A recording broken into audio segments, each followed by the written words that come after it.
Good morning friends. तो चलिए शुरू करते हैं। नवरात्रि का 7वां दिन यानी माँ कालरात्रि का दिन और नवरात्रि के 7वें दिन की आप सभी को हार्दिक शुभकामनाएं। 7वें दिन माँ दुर्गा के माँ कालरात्रि के रूप की पूजा का विधान है। आज हम सभी भक्तजन सच्चे मन से श्रद्धा और विश्वास के साथ माँ कालरात्रि की संपूर्ण व्रत कथा को सुनेंगे। तो चलिए शुरू करते हैं। माँ कालरात्रि की 4 भुजाएं हैं। ऊपर की दाहिनी भुजा से माँ भक्तों को वर प्रदान करती है, निचली दाई भुजा से अभय देती है, जबकि बाई भुजाओं में माँ खड़ग और कटीला मुसल धारण करती है। माँ कालरात्रि के केस खुले हुए हैं और गले में बिजली की माला शोभा पा रही है। ऐसा लगता है कि मानो बिजली चमक रही हो। क्रोध में माँ की नासिका से अग्नि की ज्वालाएं निकलती रहती है। माँ कालरात्रि घरतप यानी गधे की सवारी करती है। माँ कालरात्रि के इस भयंकर स्वरूप को देखकर असुर और नकारात्मक शक्तियाँ भयभीत रहती हैं, लेकिन माता कालरात्रि अपने भक्तों पर परम अनुकंपा दर्शाने वाली है। भक्तों के लिए सुलभ और ममतामय होने के कारण माँ कालरात्रि को शुभंकरी भी कहा जाता है। श्री दुर्गा सप्तमी में महिषासुर नाम के दैत्य के वध के समय माँ भद्रकाली की कथा का वर्णन मिलता है कि युद्ध के समय महाभयानक दैत्य समूह देवी को रणभूमि में आते देखकर उनके ऊपर ऐसे बाणों की वर्षा करने लगे कि मानो बादल मेरुगिरी के शिखर पर पानी की धार बरसा रहा हो। तब देवी ने अपने बाणों से उस बाण समूह को अनायास काट कर उनके घोड़े और सारथी को भी मार डाला। साथ में उनके धनुष और अत्यंत ऊंची ध्वजा को भी तुरंत काट कर नीचे जमीन पर गिरा दिया। धनुष कट जाने पर उसके अंगों को अपने बाणों से विंध डाला और भद्रकाली ने सूल का प्रहार किया। उससे राक्षस के सूल के सैकड़ों टुकड़े हो गए और वह महादैत्य प्राणों से हाथ धो बैठा। इसी प्रकार चंड और मुंड के वध के लिए माँ विकराल मुखी काली प्रकट हुई। मार्कंडेय ऋषि कहते हैं कि इसके बाद सूत की आज्ञा पाकर वे चंड मुंड आदि दैत्य चतुरंगिनी सेना के साथ अस्त्र शस्त्र से सुसज्जित होकर चल पड़े। फिर गिरिराज हिमालय के स्वर्ण में ऊंचे शिखर पर पहुंचकर उन्होंने सिंह पर बैठी देवी को देखा। उनको देखकर दैत्य लोग तत्परता से उनको पकड़ने का प्रयास करने लगे। तब देवी अंबिका ने उन शत्रु के प्रति बड़ा क्रोध किया। उस समय क्रोध के कारण उनका मुख काला पड़ गया, ललाट में भौहें टेढ़ी हो गई और वहीं से तुरंत विकराल मुखी माँ काली माँ प्रकट हुई, जो तलवार और पास लिए हुई थी। वे विचित्र खड़वांग धारण किए और चैत्य के चर्म के साड़ी पहनकर नर मुंडों की माला से विभूषित थी। उनके शरीर का मांस सूख गया था, केवल हड्डी का ढांचा था, जिससे वे अत्यंत भयंकर जान पड़ती थी। उनका मुख बहुत विशाल था, जीभ लपलपा के कारण वह और भी डरावनी लग रही थी। उनकी आंखें भी भीतर को धंस गई थी और कुछ लाल लाल थी। वह उनकी भयंकर गर्जना से संपूर्ण दिशाओं को गुंजा रही थी। बड़े बड़े दैत्यों का वध करते हुए माँ कालिका देवी बड़ी तेजी से दैत्यों की उस सेना पर टूट पड़ी और उन सबको खाने लगी। तीनों लोगों में राक्षस सुम, निसुम और रक्तबीज दैत्य ने हाहाकार मचा रखा था।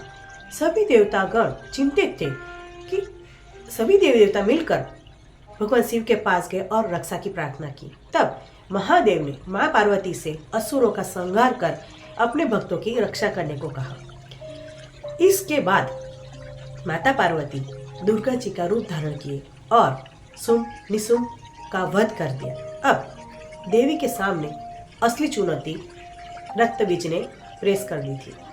जैसे ही माँ दुर्गा रक्तबीज को मारती और उसके खून की बूंदें धरती पर गिरती, वैसे ही उसके ही जैसे लाखों रक्तबीज पैदा हो जाते, जिससे माता बहुत क्रोधित हो गई। उनका वर्ण श्यामल हो गया और इसी स्वरूप से माँ कालरात्रि का प्रागट्य हुआ।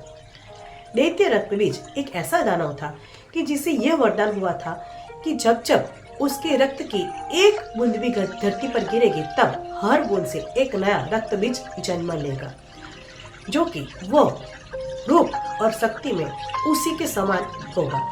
ऐसे में महाकालरात्रि ने रक्तबीज की गर्दन काटकर उसे खप्पर में रख लिया ताकि उसका एक भी रक्त की बूंद नीचे धरती पर ना गिरे और उसका सारा खून वो खुद ही पी गई। और इस प्रकार देवी ने रक्तबीज की एक भी बूंद धरती पर नहीं गिरने दी। रक्तबीज के रक्त से उत्पन्न हुए जितने भी रक्तबीज थे वे सब माँ की जिह्वा पर उत्पन्न होते गए और माँ उन सबको भक्षण करती गई। इस प्रकार रक्तबीज दैत्य शक्तिहीन हो गया और फिर माँ काली ने रक्तबीज का वध कर दिया। इस प्रकार माँ काली सदैव अपने भक्तों की रक्षा के लिए तत्पर रहती है। प्रेम से बोलिए जय माँ कालरात्रि की जय हो। अब आइए सुनते हैं कि माँ कालरात्रि की दूसरी एक पौराणिक कथा।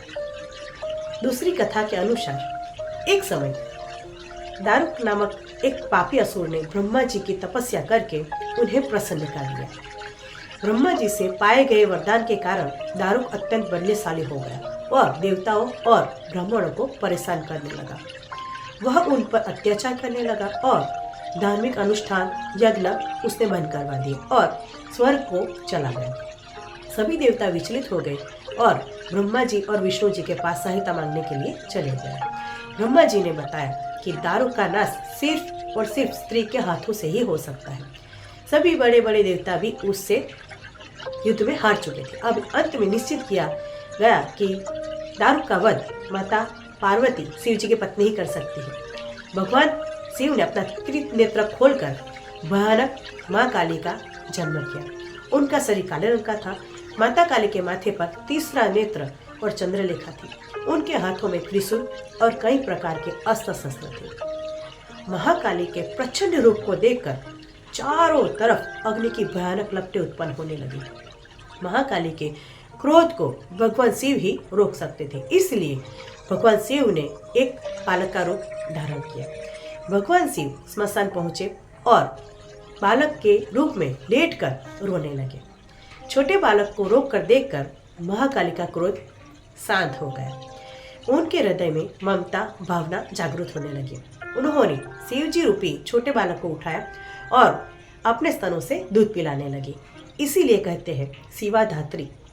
इस प्रकार से शिवजी ने उनके क्रोध को पी लिया। इस प्रकार महाकाली का भयानक और प्रचंड क्रोध शांत हो गया।